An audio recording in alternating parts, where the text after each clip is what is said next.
Tere tulemast tagasi. Meie ees on siis Tartu maakonna noortegarantii tugisüsteemi tiim. Et oleme siin küll natuke vähendatud koosseisus, aga enamus ikkagi kohal. Nagu alguses sai juba öeldud, mina olen Jaanika Orav ja mina olen noortegarantii tugisüsteemi projektijuht ja koordinaator ja teeme ka sellise väikse tutvustusringi, et kes teised siin minuga on ja mis piirkondades nad töötavad. Alustame siit poolt. Ja, et mina olen Kersti Raiküla ja mina olen siis Tartu valla noorte heaolu spetsialist. Ja mina olen Kristi Liiv, töötan Elva vallas ja Nõo vallas noorte heaolu spetsialistina. Mina olen Marina Reinsalu ja Peipsiääre valla noorte heaolu spetsialist. Ja mina siis küsin enda noorte heaolu spetsialistide käest seda, kuidas nemad on noortega selle aasta ja 5 kuu jooksul töötanud ja proovime siis aru saada, et millised on need põhilised sellised kõrghetked või siis töökohad, et kuidas nemad noortega töötavad. Et ma alustan siit samast Kerstist, et Kersti, et millised noored igapäevaselt sinuni jõuavad? No tegelikult me ei saagi üldistada, ma arvan, et kõik noored, kes meieni jõuavad, on ikkagi väga erinevad ja see ongi siis meie kui noorte heaolu spetsialistide nii-öelda töö ja ülesanne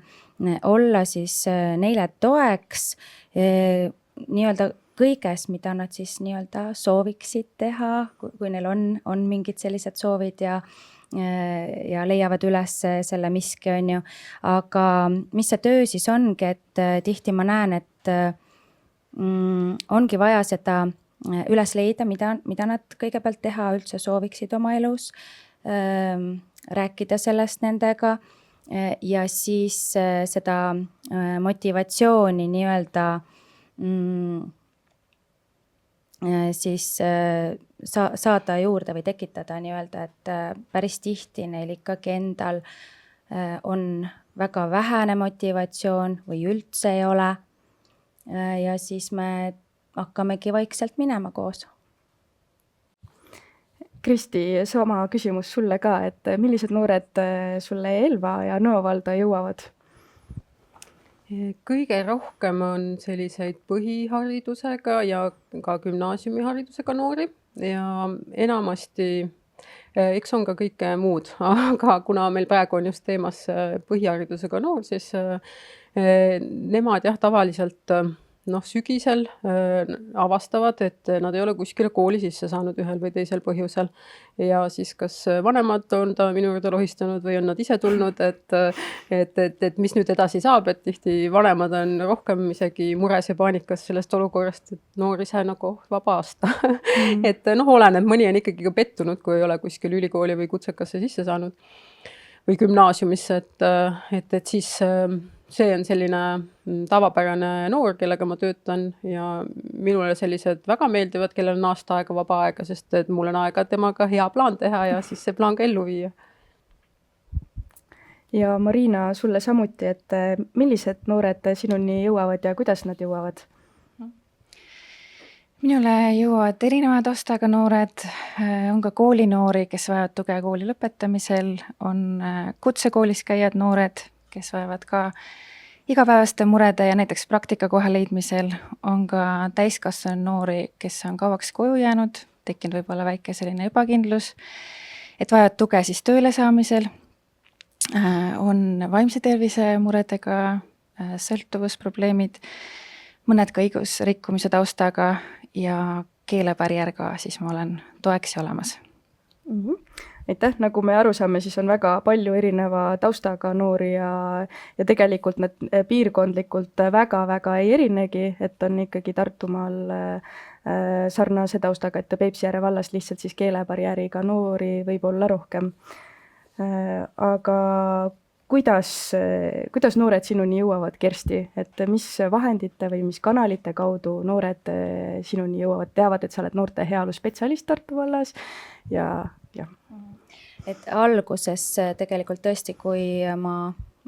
eelmisel aastal, mul sai aasta täis tööd alustasin, siis loomulikult me saame 2 korda aastas, võtame seire on ju ja läbi seire tulevad meile noorte kontaktid, kes abi vajavad. Aga esmalt tegelikult tulid minuni nii-öelda natukene tutvuste kaudu. Et olen ise ka siit piirkonnast pärit ja kui kuuldi, et mina sellisel ametikohal siis nüüd tööd alustasin, et tuli tutvuste kaudu, siis tuligi seire kaudu muidugi ja nüüd juba tegelikult on tulnud ka niimoodi, et need noored ise on edasi rääkinud, mis on vägagi rõõmustav, et noorte enda seas juba on levinud see teadmine, et see keegi inimene on olemas, kes saab neile abiks olla. Kristi, kas sa avaksid natukene, mis tähendab seire? Jaa, et ma mõtlesingi, et see ei pruugi kõigile arusaadav olla, et me isegi siin aastate jooksul lõpuks oleme nagu aru saanud, mis asi see seire on.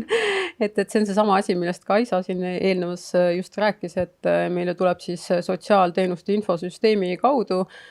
selline 2 korda aastast tuleb nimekiri noortest, kes meie kohalikus omavalitsuses ei ole üheski riiklikus registris, mis siis peamiselt tähendab seda, et nad ei ole töötamise registris, nad ei ole töötukassas arvel, nad ei ole üheski koolis arvel. Et seal on veel mingeid asju, mis põhjusel nad sinna nimekirja satuvad, aga need on siis põhilised asjad ja see ongi loodud siis selleks, et me saaksime teada, kes need noored üldse on, kes meie piirkonnas võiksid lisaabi vajada. Marina, kellega sina igapäevaselt teed koostööd, et noorte heaolu spetsialistina tihtipeale on ka noore ümber teised täiskasvanud spetsialistid, aga kes on põhilised, kellega sina igapäevaselt või iganädalaselt koostööd teed?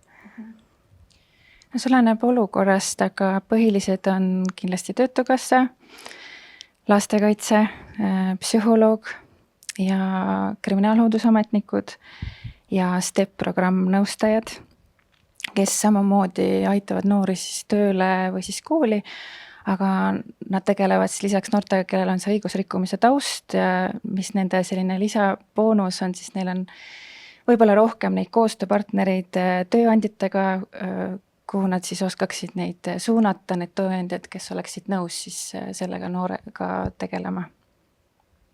Kas Kersti, Kristi soovivad täiendada, kellega nemad ka koostööd teevad, et mõned koostööpartnerid tulid siin välja, aga keegi veel lisaks? Jah, et ikkagi peaks ära mainima ettevõtted nii-öelda. Et mina olen nüüd küll oma piirkonnas leidnud ka sellised mõned head ettevõtted, kes tõesti on valmis noori töömentorlusse võtma. Ja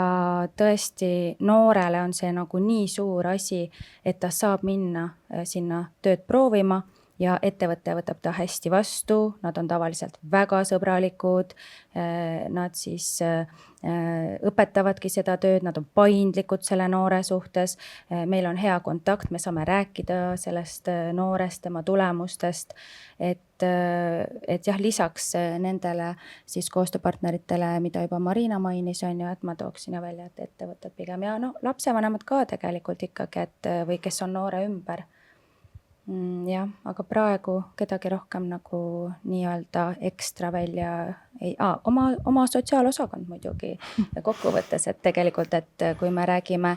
et kooliealistega laste ja noortega, siis tegeleb lastekaitsespetsialist pigem, aga meie ju tegeleme noortega kuni 29 eluaastat kaasa arvatud, siis tõesti ja meie oleme pigem nagu sellised juhtumikorraldajad oma töö olemuselt,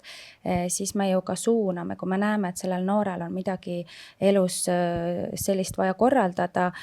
mida saab sotsiaalsüsteem pakkuda, siis sotsiaaltöötaja aitab meid selles. Võib-olla lisaks veel ka vaimse tervise spetsialistid või siis eelkõige siis psühhiaatriakliinikus sotsiaaltöötaja, vaimse tervise õed, et minu meelest see on hästi tore, et nad annavad meile või nad annavad noorele teada, et meie oleme olemas ja sest et nad ei saa aidata seda noort seal psühhiaatriakliinikus hoida kogu aeg ja see on nagu, ja ma olen näinud, et kõige paremini töötab see, kui keegi noorele tuttav inimene soovitab minna siis kuskile noorte heaolu spetsialisti juurde või kuhu mujale iganes, et edasi, et selles mõttes selline üksteist toetav tegutsemine ka vaimse tervise spetsialistidega, see on ülioluline, et ka meil, sest me ei ole nagu selle valdkonna asjatundjad, et me tunneme, et meil on mingi koostöö ja tugi üksteisel olemas. ma veel lisaksin, et tõesti see koostöö ka selles osas, mis ongi nüüd minu meelest selle aasta jooksul väga hästi tööle läinud, et me saame tõesti ka vahepeal helistada, konsulteerida, on ju, et mida Kristi tõigi välja, et meie ei ole ju ka kõikidel aladel nii head spetsialistid, on ju, et me ei pruugi arugi saada täpselt, mis toimub, mida me võiksime edasi teha, et siis me saame helistada ja tõesti Töötukassa poolt ka ju üha rohkem jõuab meieni nende poolt noori, et on selline koostöö, et nende juures on juba noor olnud, nemad teevad väga head tööd, aga meie saame veel olla lisaks. Sellepärast, et mis on oluline minu meelest, et meie oleme selles kohalikus keskkonnas, me oleme noorele väga lähedal. Et kui minul on oma Tartu valla noor, ma tõesti ju lähen tema sinna külla kohale, kui vaja, ja meie näeme seda lähemat vaadet, meil on rohkem aega hetkel nendega tegeleda ja sealt võivadki need head tulemused siis tulla. Marina, mis on sinu jaoks oluline töös noortega? Minu jaoks on oluline luua see kontakt ja usalduslik suhe noorega, et kui see on saavutatud, siis alles siis algab meie ühine teekond selle eesmärgi poole väikeste sammudega. Ja anda talle nagu see teadmine, et ta ei olegi üksi, et ma olengi nagu päriselt olemas tema jaoks, kuulan, püüan mõista, leiame koos lahendused ja vastavalt siis olukorrale püüan siis kaasata teised, kes tema heaolu nimel siis tegutsevad. Ja sama küsimus ka Kristile, et mis on sinu jaoks oluline töös noortega? Oluline. No kindlasti on oluline, et noor tõesti hakkaks usaldama, et siis on ka endal nagu hea tunne seda tööd teha ja lõppkokkuvõttes ikkagi väiksed eduelamused on olulised, aga tõesti, mis kõige rohkem toetab, on ikkagi see, kui sa tunned, et sina üksi ei vastuta selle noore eest või sa nagu ei ole nagu ainuke inimene, kelle peale ta saab loota, et ütleme, see on päris raske olukord, kui sa reaalselt peaksid olema nagu ainuke inimene, kes nagu üldse tegeleb mingi noorega, et see koostöö, selline toetav koostöö, just mitte selline konkureeriv koostöö. Et ma näen, et see on tõesti mingi asi, mis väga palju muudab lihtsamaks ja rõõmsamaks seda tööd. Ja Kersti, mis on sinu jaoks oluline töös noortega? Loomulikult kõik see, mida juba mu head kaastöötajad siin ära mainisid, et see, et me tõesti saavutame selle kontakti, et noor usaldab, et me saame nagu ühele joonele, et ta üldse hakkaks rääkima endast nii-öelda midagi välja. Aga mida ma olen märganud, on ka see, et nad tõesti ei usu endasse nii-öelda ja minule väga meeldibki siis nendega just seda tööd teha, et ma märkan nende tugevusi. No me kõik teeme seda tegelikult, on ju. Aga et me märkame nende tugevusi, me nopime need välja ja teeme selle tagasisidestamise teel neile ka nähtavaks. Ja et kui nad meie juurest lähevad ära, nad juba tunnevadki ennast paremini, sest nad on iseenda kohta midagi uut nagu teada saanud ja nad iseendast juba arvavad natuke paremini ja see teebki kõik need järgmised sammud üldsegi võimalikuks, et tõesti selline motiveerimine nii-öelda ja see, et me teeme tööd tema endaga, et ta ise saaks aru, milline inimene ta on, kes ta isiksusena on, mis teda üldse huvitab, ei huvita, et see selline tõesti see töö tema endaga nii-öelda, et ja see motiveerimine, et see on üks selline oluline, aga mis mulle ka meeldib siin alati juurde öelda, et meie ei pea olema, tähendab, me ei ole ametnikud, on ju, ja me ka endast anname, vähemalt mina endast ka nagu peegeldan midagi ja annan ja samamoodi, mis on ka hea alati, mida me oleme siin nagu aru saanud oma töös, et kui on sellised rasked olukorrad, siis me nagu maandame ja stabiliseerime nad ära, et see on okei. et paljud noored arvavad, et kõik peabki siis olema kogu aeg hästi ilus ja kõigil on super, ainult temal on halvasti. Aga me saamegi sellest rääkida, et tegelikult mitte kellelgi ei ole kogu aeg hästi, et elus ongi tõusud ja mõõnad ja see on normaalne. Ja kui nad seda kuulevad, siis neil on ka kohe nagu parem tunne, et see on normaalne. Umbes nii, et me oleme selles mingis seisus ja mis see veel see põhimoto on, et alati saab paremini. Iga päev saame uuesti alustada ja noh, luua midagi uut ja noh, sellised asjad pigem alustuseks.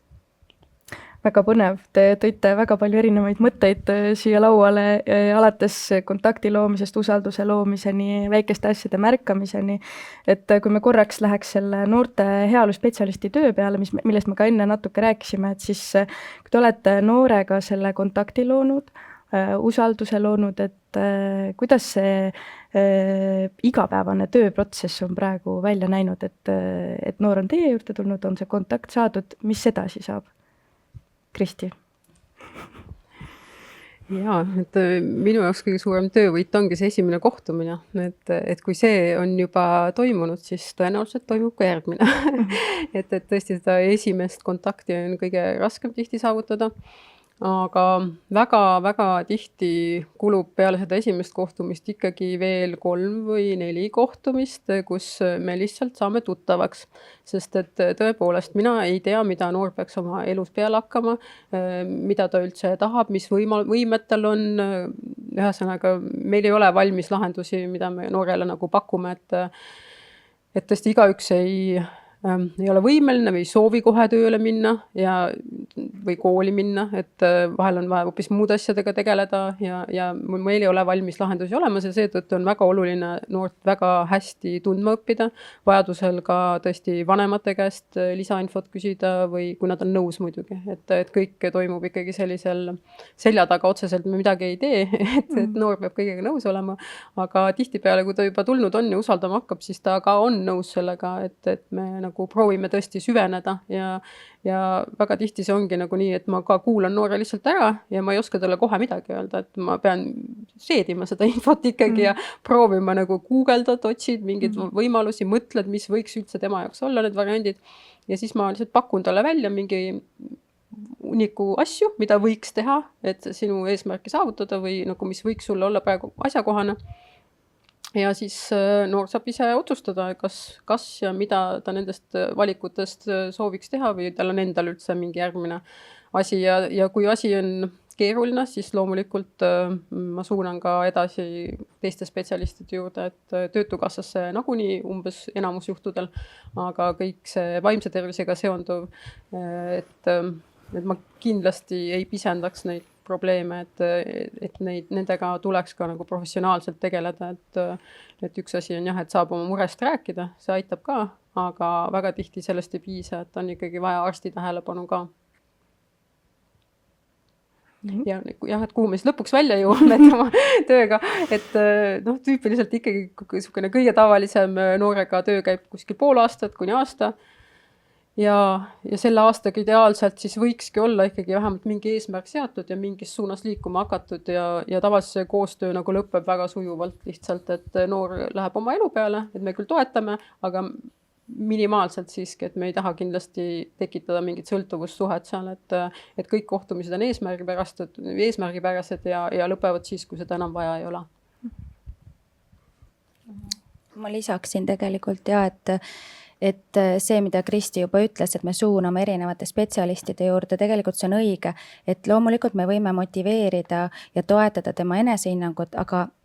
tegelikult me ka alguses ju kaardistame, kus ta on oma elus üldsegi ja vaatame koos. Tema ise ütleb, millega, minu töös vähemalt, tema ise ütleb, millega ta nagu mis valdkonnaga ta tahab edasi minna, mis valdkonnas tal hetkel on nagu natukene halvemini.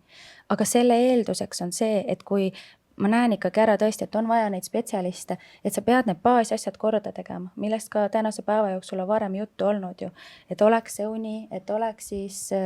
tõesti käidud seal vaimse tervise õe juures, et vaadatud, võib-olla on ikkagi vaja mingeid ravimeid ja inimene toimibki paremini. no kui ei ole, siis on ka hästi. Et kõik need muud asjad oleks ennem korda tehtud ja siis me saamegi neid eesmärke püstitada. Ja kui me siis kaardistame ära,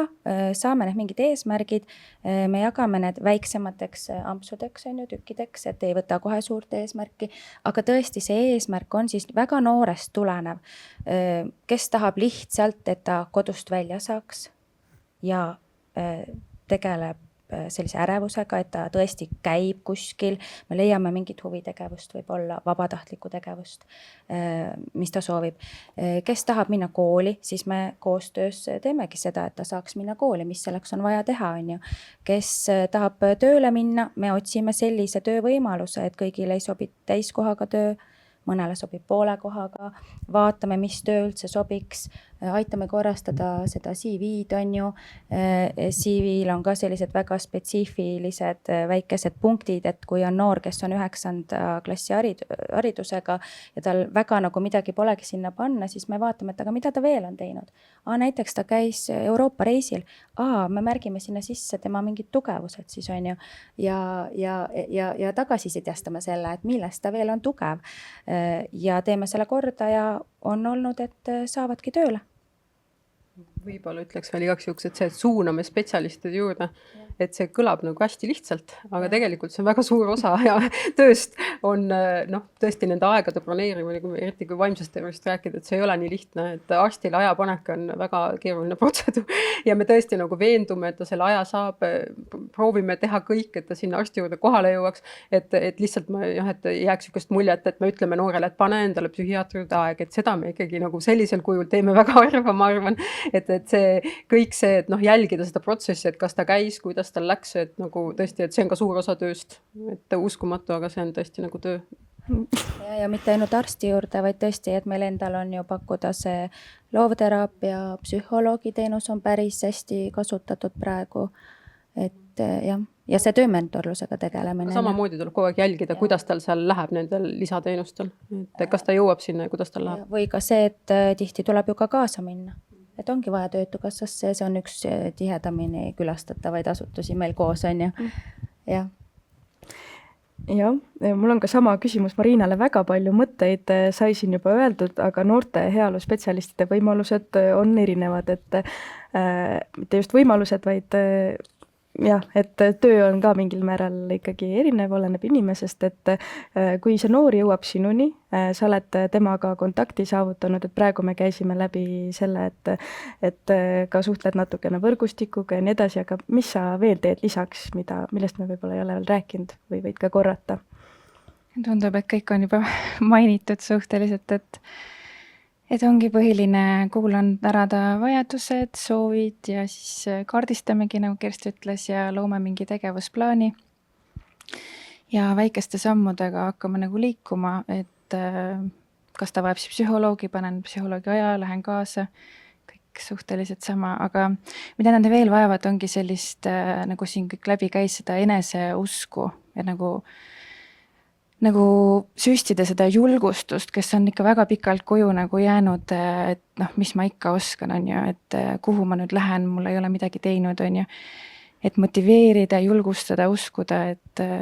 sellised põhivõtted, mis ma teen. Kristi, sina mainisid ka enne, et sinuni jõuavad noored, kes on põhiharidusega, et mis nõu sa annaksid vanematele või noortele, kes soovivadki siis kas kooli või tööle kandideerimisprotsessis nõu või abi saada? Ja see on väga oluline teema tegelikult, sest et tihti lapsevanemad eeldavad, et nende 9. klassi lõpetanud laps kandideerib ise kuskile kooli ja see oli ka minu ajal niimoodi, et vanemad eeldasid, et küll ma lähen siis. Ja loomulikult see tegelikult nüüd on minu meelest see veel keerulisem, et see ei ole nagu nüüd nii keeruline, aga noor peab ikkagi väga tugevalt suutma keskenduda, ta peab suutma ennast analüüsida, oma võimalusi analüüsida, ta peab suutma õigeks ajaks kõik linnukesed teha, tal peab ID-kaart olema, millega ta saab sisse logida, PIN 2, kõik asjad, et seal on väga palju tehnilisi detaile ja tegelikult ka sinnamaani välja, et kui tuleb see sisseastumisvestlus ja küsitakse, et palun räägi endast, et siis noor nagu ei minesta ära, et oota, mis asja, et mida ma pean ütlema. et tegelikult kõik see, et läbi rääkida või mängida need sisseastumisvestlused, läbi mõelda, miks sa üldse mingit eriala tahad õppida. Et kuidagi tihti noorte jaoks ei ole nagu, eriti kas on just põhikooli lõpetanud või ka gümnaasiumi, ta ei saa aru, et tema kohustuslik koolitee on nüüd lõppenud, et kõik uksed ei ole tal automaatselt avatud, ta eeldab, et ta läheb sügisel kooli, aga ta ei saa võib-olla päris lõpuni aru, et kui palju asju ta peab enne seda tegema, et ta saaks sügisel kooli minna ja väga tihti siis seal tulebki see, et jäi kuskile mingi linnuke tegemata või lihtsalt ei osutunud valituks, teist plaani ei olnud ja siis ongi suur mure, et mis nüüd edasi saab. Kas tööle kandideerimise protsess on sarnane või oskad mingit erinevust välja tuua, et kuidas tööle kandideerimisega on? See on nagu ka hästi standard protseduur, mida ma noortega teen tegelikult, et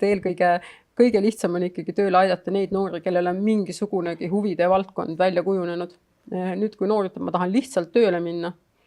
mitte mingeid nagu valiku, eriala soove ei ole, väga keeruline, et nagu tüüpiline ongi, et ma tahan lihtsalt kaubandusse minna, aga kaubanduses on ülisuur konkurents tegelikult, sul on 200 avaldust igale kohale. Et tundub nagu, et lihtne, aga tegelikult, kui sul ei ole mitte mingit töökogemust, mitte mingeid eeldusi, oled veel alaealine juhuslikult ka, siis see ei ole üldse nii lihtne ja tulebki võib-olla alustada üldse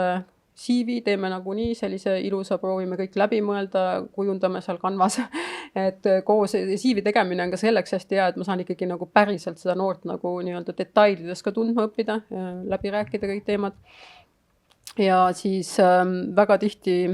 tuleb ikkagi hoopis, see tööleminek ei pruugi õnnestuda. Et ma ei ütle kunagi, et sa kindlasti ei saa tööle, alati võib saada tuttavate kaudu, saab hästi, kui on noor ja kogemuseta inimene.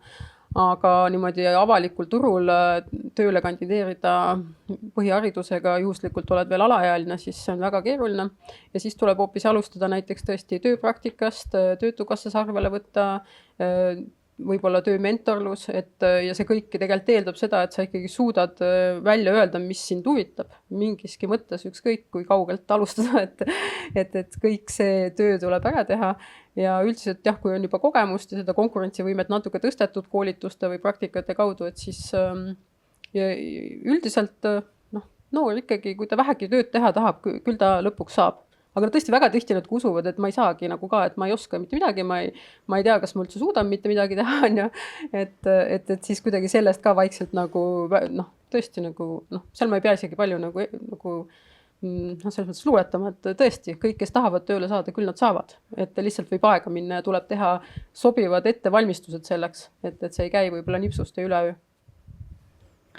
Kas Kersti ja Marina soovivad täiendada või midagi lisada kooli kandideerimise või tööle asumise osas? Ja selle tööle asumise puhul lihtsalt Kristi juba küll ütleski, aga tooksin veel eraldi välja, et tõesti see aeg võib venida, eriti põhiharidusega noore puhul, et tõesti on pigem raske saada. Aga see aeg siis, kuna ta venib, et sinna sisse saabki vaadata mingeid koolitusi, et kui me juba teame, mis teda huvitab, on ju, et mingeid koolitusi lühiajalisi on ja see juba jälle annab talle selle, et ta on tegevuses, ta peab kuhugi minema, ta peab õppima, ette valmistama, et see nagu hoiab teda nii kaua ka ree peal, on ju, et ta nagu ei lange päris sinna kodusesse keskkonda, samas annabki selle mingi uue teadmise, saab jälle CV-sse panna, on ju, ettevõtjad näevad, et ta on ikkagi tegus ja toimekas, et see koolitustel osalemine siis sellel vahepealsel ajal või selline enese täiendamine igas mõttes on ka hästi oluline. Ja Marinale sama küsimus, aga lähtuvalt siis sinu piirkonna spetsiifikast, et kui sa ütlesid, et sul on mõned, kes ei kõnele eesti keelt, et kuidas nende tööle või kooli kandideerimise protsess on siiamaani olnud? Nendel on veidi keerulisem, siis ongi see, et vaatame vastavaid töökuulutusi, kes otsivadki vene keelt kõnelevat noort või siis hästi palju on praegu Ukraina noortele pakutud sellised võib-olla lihtsamad tööd ja nende puhul ma hästi tihti võtan ise tööandjaga ühendust, et mul on selline noor, et kas oleks võimalik kandideerida, vestlusele võtta ja hästi paljud tegelikult on vastutulelikud ka, aga noorel endal ise peab olema motivatsioon. Et mina võin selle kõne ära teha, aga tema peab kohale jõudma. Et siis me harjutame võib-olla natuke seda vestlust, mõtleme läbi, millest rääkida, et see ka nagu toetab ja julgustab teda. Jah. Ja siis selline peaaegu viimane küsimus, et kes või mis on sinu jaoks edukas juhtum, edukas noor, Kersti? No tõesti, kuna me oleme juba siin hästi palju rääkinud, et me märkame neid pisiasju ja tõesti me ise ka tunneme rõõmu noore väikesest eduelamusest kas või, siis pigem ongi see, et kokkuvõttes võiks öelda, et edukas on ju see noor, kes saab endaga hästi hakkama tegelikult, on ju. Et kõige tähtsamad ongi ju need oskused, mis on siis sotsiaalsed oskused ja siis kõik muud eluks vajalikud oskused, et ta tõesti suudaks ka ise oma pesu pesta, süüa teha, et sellised asjad on ka olulised. Aga edukas noor minu töövaates on see, kui ma tõesti näen selles noores arengut ja tõesti, kui see noor alguses ei arva midagi, ei tea nagu ka, mida tahaks ja me oleme selle välja suutnud selgitada ja ta saab kas sinna siis õppima või tööle ja me veel näeme tema olemuses seda positiivset muutust, et ta naeratab, ta on ise selle üle rõõmus, et see ongi kõige parem ja sealt saab ainult edasi minna. Kas Kristi ja Marina soovivad täiendada, mis tähendab teie jaoks edukas juhtum või edukas noor? No, mina olen võib-olla natuke vähem nagu emotsioonipõhine ikkagi, et minu jaoks päriselt on ikkagi eesmärk, et noor saavutaks nagu majandusliku iseseisvuse eraldi oma vanem perekonnast, olenevalt olukorrast ja vanusest, aga üldjuhul ükskõik mis teed pidi,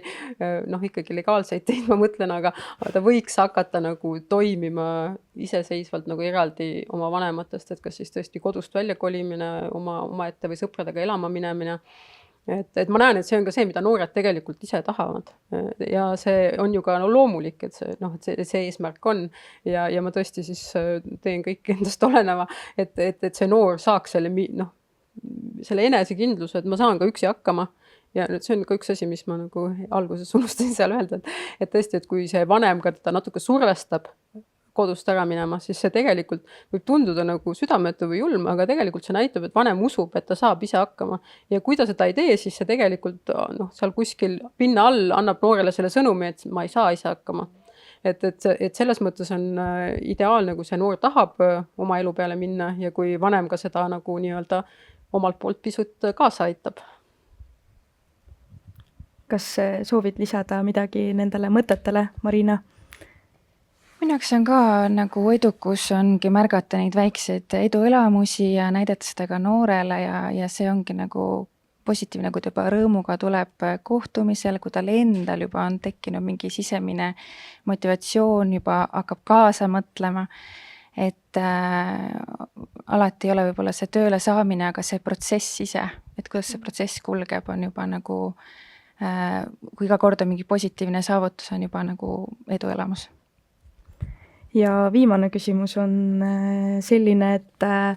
et kui te mõtlete, me oleme eelmise aasta alguses seda teenust pakkunud Tartumaal, et mõtle ühe asja peale, mis on hästi läinud või ühe või kahe, et mis on selline eduelamus sellest teenusest olnud, kas siis just sinu KOV-is või üleüldiselt maakondlikul tasandil, et mis on läinud hästi? Meil teenused toimivad, saab kiiresti psühholoogi juurde, loovterapeudi juurde, koolitus saab pakkuda, töömentorlus on väga ilusti toimima pannud, mis on minu arust väga hea pidepunkt noorele, et pakkuda talle seda tööpraktikat, ta saab seal julgustust, on ju, et siis minna sinna töömaailma. kuna mina olen seda natuke kauem juba Elva vallas teinud, et siis et ma näen, mis praegu on ikkagi paremini läinud võib-olla võrreldes eelmiste aastatega, kui ei olnud üle maakonna seda projekti, on just see, et meil on nagu mingi koostöö pool on nagu palju paremini sujuma hakanud ja see spetsialistide vaheline nagu me teame, et me oleme olemas ja tõesti see info ja see abi kuidagi jõuab võib-olla no me saame nagu veel paremini aidata, sest et üks asi on jah see, et me ise oleme noore jaoks olemas, aga alati sellest ei piisa ja siis on nagu ülioluline, et sa julgeksid, sa tead neid inimesi ja julged soovitada noorele, et sealt saad veel nagu lisaks mingit tuge, et see on väga oluline, et on see isiklik kontakt spetsialistide vahel. Ma lisaksin siia juurde ka võib-olla sellise siis elemendi, et kui alguses nii-öelda tavalistele siis inimestele, kui me rääkisime, et meil on selline ametikoht ja et see tundus natuke võõras ja ka võib-olla teised töötajad valdades ei teadnud kohe või tõesti, et mis asi see on, siis nüüd minu meelest me oleme tõesti saanud selle nii hästi kuidagi toimima, et ja teinud ka sellist teavitustööd, et meid on märgatud, et ka teised spetsialistid oskavad meid soovitada, et see on ka oluline. Aitäh teile, et tõite välja väga olulised asjad, et meil ongi toimima saanud teenused, me teeme omavahel koostööd ja meid märgatakse ja meie töö olulisust märgatakse. Aitäh teile. Sellega hakkab meie webinar nüüd siin lõppema. Kui te soovite rohkem informatsiooni Tartu maakonna noortegarantii tugisüsteemi kohta, siis meie infot leiab tartumaa.ee lehelt või siis noorte heaolu spetsialistide kontaktid on olemas ka kõikide kohalike omavalitsuste kodulehtedel, et võtke meiega kindlasti ühendust, kui soovite meiega koostööd teha või kui märkate ja soovite meie kontakte edasi jagada ka noortele. Aitäh teile. Head aega!